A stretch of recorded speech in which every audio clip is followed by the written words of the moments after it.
Hello friends, welcome back to my channel. ഇന്ന് രാവിലെ തന്നെ ഏകദേശം ജോലികളൊക്കെ കഴിഞ്ഞിട്ടുണ്ട് കേട്ടോ.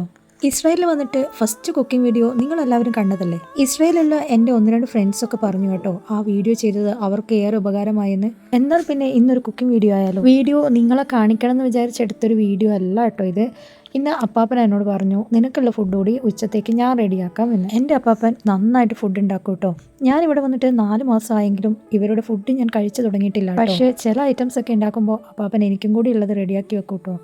അപ്പാപ്പൻ കുക്ക് ചെയ്യുമ്പോൾ ഞാൻ ഇതുപോലെ വീഡിയോ എടുക്കുന്നത് അപ്പാപ്പന് ഭയങ്കര ഇഷ്ടമാണ്. ശരിക്കും പറഞ്ഞാൽ ഞാനിത് നിങ്ങളെ കാണിക്കാൻ വേണ്ടി എടുത്ത വീഡിയോ അല്ല കേട്ടോ, അപ്പാപ്പന് സന്തോഷമായിക്കോട്ടെ എന്ന് കരുതിയിട്ട് ചെയ്തതാണ്. പക്ഷേ ഇത് ഈ ഐറ്റം ഇല്ലേ, അമ്പോ ഒരു രക്ഷയില്ല കേട്ടോ. നല്ല ക്രീമി ടെക്സ്ചറിൽ സാൽമൺ ഫിഷിൻ്റെ ഒരു അടിപൊളി ഐറ്റം. നമുക്ക് നോക്കിയാലോ.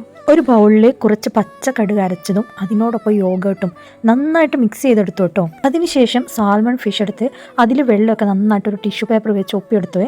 അതിനുശേഷം ഈ യോഗട്ടിൻ്റെ മിക്സ് ചെയ്ത് വെച്ച ഈ ഒരു മിശ്രിതം ഇല്ലേ, അത് പാനിൽ നന്നായിട്ട് തേച്ച് പിടിപ്പിച്ചു. അതിനുശേഷം ഈ സാൽമൺ ഫിഷ് അതിലേക്ക് വെച്ച് അതിന് മുകളിൽ മൊത്തം ഈ ഒരു മിശ്രിതം നന്നായിട്ട് തേച്ച് പിടിപ്പിച്ചു കേട്ടോ. എന്നിട്ട് ഒരു 10-20 മിനിറ്റോളം അതിങ്ങനെ റെസ്റ്റ് ചെയ്യാൻ വെച്ചു. 20 മിനിറ്റിന് ശേഷം അത് നന്നായിട്ട് ഗ്രില്ല് ചെയ്യാൻ വേണ്ടി വെച്ചിട്ടുണ്ട്. ഇതൊക്കെ കണ്ടതെന്ന് എൻ്റെ മനസ്സിൽ എന്തായിരുന്നെന്നോ, മലയാളികളായ നമുക്ക് എരിവും പുളിയും ഉപ്പൊന്നും ഇല്ലാതെ എന്ത് മീൻ്റെ ഡിഷല്ലേ ദൈവമേ, ഞാനിതെങ്ങനെ കഴിക്കുമെന്നായിരുന്നു എൻ്റെ ചിന്ത.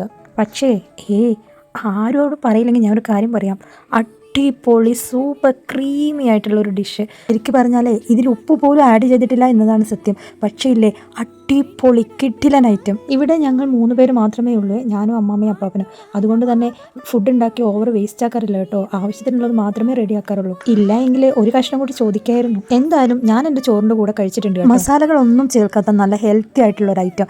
എല്ലാവരും മസ്റ്റ് ആയിട്ടും ട്രൈ ചെയ്ത് നോക്കണേ. വീഡിയോ ഇഷ്ടമായ സപ്പോർട്ട് ചെയ്യാൻ മറക്കല്ലേ.